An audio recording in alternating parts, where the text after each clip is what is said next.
talvez seja o Flamengo mais forte, não em campo, mas um Flamengo mais poderoso, mais estruturado do ponto de vista de como clube. Dos anos 80 para cá, o melhor Flamengo. A gente já discutiu isso algumas vezes. Tem uma casa que não tinha. É uma série de situações, é uma série de elementos. Na época grande do Flamengo, o Corinthians estava embaixo. Que justifica. Na época grande do Corinthians, quem estava embaixo era o Flamengo. Hoje os dois times estão em alta. O de 2010, ele é um confronto. Quem é um Adriano, que não é aquele Adriano? É um Adriano sem Copa, que não foi a Copa depois. Era o Ronaldo, mas não é o Ronaldo do ápice de carreira.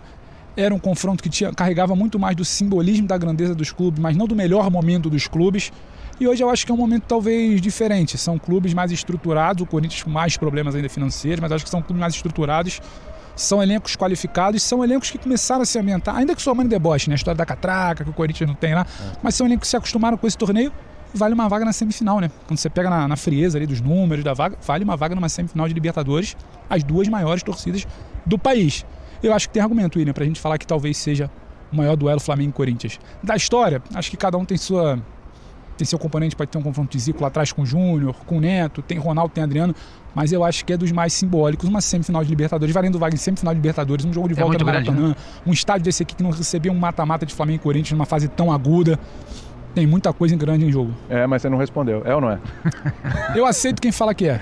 Eu falei que é. Eu vou pensar até o final do programa, vou escutar. Me lembra não, deixa que eu falo. Nosso relator decano, o ministro Fábio Sormani, vai puxar o voto. Tá bom. Zé Elias. Eu acho que ele se torna histórico a partir do momento em que o Corinthians cresce durante o ano nas mãos do Vitor Pereira.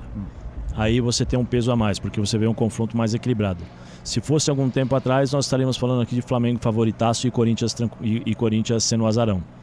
Eu acho que passa muito por isso, porque as histórias das duas equipes, elas continuam e não foram histórias escritas, novas histórias, né? Elas permanecem, elas já estão ali. O passado, o presente, ele só é forte neste momento porque a possibilidade da equipe do Corinthians, o que ela te dá em termos de projeção, faz com que esse duelo hoje e no próximo duelo sejam duelos equilibrados. Mas quando o Vitor Pereira, vamos voltar um pouquinho no tempo para você ver, se fosse o Corinthians do Vitor Pereira no começo do ano, e fosse enfrentar o Flamengo hoje, nós estaríamos falando que o Flamengo é favoritaço pela condição do time, vai ganhar absolutamente, jogar as fichas 7-3. Aí tem os outros elementos, como diz o Pedro. Você tem um estádio novo, você tem uma torcida que se faz presente dentro desse estádio, né? Antigamente você tinha o Pacaembu, agora você tem o estádio que você fala é nosso, você tem, como eu posso dizer, a invencibilidade do Vitor Pereira aqui. E mesmo assim, nós estamos falando de um jogo equilibrado em que, se você apontar nos dois confrontos, você vai falar, o Flamengo é o favorito pelo jogo. Mas hoje você colocou o Corinthians favorito. Não, eu acho que hoje o Corinthians, por jogar em casa, é aquela coisa das fichas. Sim. Se você vai colocar as fichas hoje, eu acho que está equilibrado o jogo, mas 6-4, porque não tem como você deixar de fora o fator casa-Corinthians. Se fosse fator casa outro time, você fala, pô, beleza, o Flamengo tá ali, é favorito, tem um pouquinho a mais e tal. Mas o fator casa Corinthians é preponderante. O Corinthians é diferente. Não sou eu que estou falando. Eu experimentei isso e posso te dizer por testemunho que eu sei que é diferente, mas outros jogadores de uma idade mais nova, de uma geração mais nova, têm falado isso. Você jogou contra o Corinthians? Eu joguei lá na Vila, naquele fatídico jogo que foi a repetição, aquelas coisas todas, eu joguei lá, mas não cheguei a enfrentar o Corinthians. Você nunca jogou contra o Corinthians no Pacaembu? Não. Nunca jogou? Não joguei. No 7-1 eu tava fora, não cheguei a jogar. E só um detalhe também, William, eu acho que o debate é válido. A gente tá aqui, a gente não conseguiu chegar numa resposta exata, se não é, acho que tem ponto para todo mundo. E tem algo para mim que é determinante. Daqui a 2 semanas, daqui a 8 dias, quando a gente passar do confronto, a gente souber quem está nas semifinais, o que foi o jogo de hoje, o que vai ser o jogo do Maracanã, eu acho que também traz mais elementos. A gente não sabe qual vai ser o cenário de hoje, a gente não sabe como é que vai ser um cenário de definição de vaga de Maracanã, um grande jogo, uma definição, uma polêmica, uma bela atuação, uma consagração de alguém. Acho que isso também, com o tempo que a gente vai se distanciando, passando, que a gente vai visitar na memória o que foi aquela quarta de final da Libertadores de 2022, talvez a gente consiga também responder com mais exatidão. Olha, aquele jogo, com aquele componente, com o que teve em campo, com o que foi aquela batalha na Neoquímica Arena, lembra o jogo de volta do Maracanã? Acho que também fica mais fácil de responder depois, mas acho que tem muitos componentes para transformar no maior mata-mata, não no maior Flamengo e Corinthians da história, porque às vezes pode ser um jogo do lado de brasileiro, um amistoso, mas no maior confronto de mata-mata. O brasileiro nunca vai ser igual a Libertadores, a Copa do Brasil. Vai lá, Facinca. Ele chegou. Só queria colocar mais um componente nisso, mas vai, Facinca, depois eu falo. Bota o óculos. Não, fala aí, Zé. Terminem aí, que aí vocês jogam pra cá, a gente fala com tranquilidade. Vai lá, toca o barco aí. Aí ele fica 10 minutos. Aí ele vai ficar 10 minutos. Eu acho que assim, o peso... E vamos justificar o que não fez ontem, né? Tirou foto, foi almoçar, passeou. Deveria ser ele o programa inteiro. O peso desse confronto, o peso desse duelo, se ele vai entrar pra história ou não, ou é o mais difícil ou não, depende muito do resultado do jogo. Isso vai dar um peso enorme, porque se o Flamengo vem aqui e faz 2-0, esse duelo acabou. Esse duelo não vai ter aquele peso histórico que nós estamos falando. Depende muito do resultado. Aí o Corinthians vai lá, faz 2-0, classifica, é histórico. Sim, mas aí ele passa a ser histórico pelo segundo jogo. Você entendeu? Não dá pra gente dizer completamente que isso aqui vai entrar pra história. Pode ser 1-0, 1-1, ou 1-0, 2-1, igual foi em 2009. Um jogo equilibrado, porque as duas equipes são equipes fortes. A emoção ela fica por conta dos torcedores fora do campo, e dentro de campo um jogo equilibrado. Um jogo que eu acredito que vai ser bem disputado. Mas, vamos dizer assim, pra gente, eu acho, né? Pra ganhar um contorno, esse foi histórico, tem que ter um pouquinho mais de...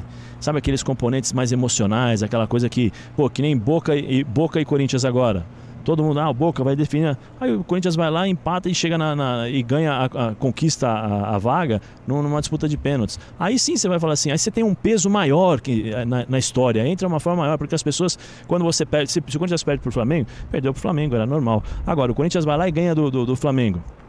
Disputa de pênaltis. Você acha que os caras vão lembrar dos 90 minutos ou vão lembrar da disputa dos pênaltis? Às vezes uma virada, um resultado improvável, tem muito para ser construído para você entrar na história, né? Para ficar na história. Tem muito a ser colocado nessa página em branca hoje e semana que vem. Agora, se apresenta assim como um possível maior Flamengo. Eu não lembro dessa expectativa em 2010, foi grande. A expectativa hoje é para escutar o Facinho. E não lembro da expectativa em 91 também teve uma Libertadores, Corinthians e Flamengo, então o Flamengo passou. Júnior. Exatamente, ainda teve lá. Facinho, cara. Desculpa, William, perdão. O público do jogo do Corinthians e Flamengo aqui em São Paulo, foi 2-1, que o Flamengo acaba garantindo a classificação, foi de 37.021 torcedores. Vai ter mais hoje. Hoje vai ter mais. Era uma lotação, gente, era estupenda. praticamente total. Pacaembu era total. Eu estava no estádio, se eu souber, em 2009, quando teve esse confronto, esse duelo entre Flamengo, Corinthians de Ronaldo e o Flamengo do Adriano. Também nós vivíamos uma expectativa sensacional, porque naquela época o Pedro tocou no assunto, o Ronaldo não era o Ronaldo, o Adriano não era o Adriano, mas o Adriano foi o protagonista de 2009 com o Flamengo campeão. Sim. O Ronaldo foi o protagonista do Corinthians naquele ano. A Copa do Brasil existia a rivalidade entre Ronaldo e Flamengo, porque o Ronaldo treinou no Flamengo então tinha um ódio mortal do Flamengo, da torcida do Flamengo perante o Ronaldo, e tinha a questão do Adriano, o desafio do Adriano, os meninos, tal, o cara que vinha da base, a história do Flamengo. E 2 anos depois jogou no Corinthians. Então, eu acho que assim... Passou pelo Corinthians. Eu acho que essa questão eu entendo o que nós estamos falando aqui, conversando, mas isso, a história ainda está para ser escrita, eu acredito. Eu acho que ele, como o Pedro falou, eu acho que ele pode se tornar um Flamengo, um Corinthians e Flamengo, duelos fantásticos. Mas depende muito daquilo que vai acontecer nesses dois duelos. Antes de o jogo começar, antes de a bola rolar, pra mim, esse Flamengo Corinthians é o maior Flamengo Corinthians. Eu tô contigo nessa. Vamos ouvir o Facincani? Lembrando que o Corinthians foi eliminado pelo Boca em 91, o Flamengo foi fase de grupos. Jogo de fase de grupos. Mata-mata mesmo, só em 2010. Facinca, quero te ouvir, vamos lá. Bom, em 91, por exemplo, 1-1, o jogo foi em Cuiabá, o jogo que o Flamengo mandou na ida. E em 92, o jogo de volta 2-0 Flamengo no Pacaembu para 18 mil pessoas, né? Em fase de grupos, ou seja, completamente diferente da mobilização de 2010 e principalmente dessa agora. Eu já falei isso na semana passada e repito com muita tranquilidade. Não é só o maior Flamengo e Corinthians de todos os tempos, até porque a gente tem que pegar times estrelados, bons técnicos, principalmente no lado do Corinthians, um técnico estrangeiro, um técnico que quer mostrar um serviço, um técnico de cabeça moderna como o Vitor Pereira, ou seja, uma estrutura diferente de time, principalmente de nível de competição. O time do Flamengo se remontando e com muitos caras novos e bons chegando, ou seja, nunca se viu um Flamengo com tanta gente valorizada de mercado e com um time que sabe como dar resposta dentro de campo, principalmente nesse tipo de competição. Duas torcidas que cada vez mais duelam para ver qual que é a maior torcida do Brasil, então isso tem um peso significativo também. Então todo esse clima fora de campo já faz desse jogo muito especial. Mas eu repito, não é só o maior Flamengo e Corinthians, é o maior mata-mata do Corinthians depois do Chelsea na decisão do Mundial em 2012. O Corinthians nunca teve um jogo tão pesado como esse, até porque dali pra frente ele nunca mais avançou às quartas de final da Libertadores. É a primeira vez que o Corinthians chega às quartas de final da Libertadores depois que ele foi campeão em 2012. Então só por isso já tem um peso grande.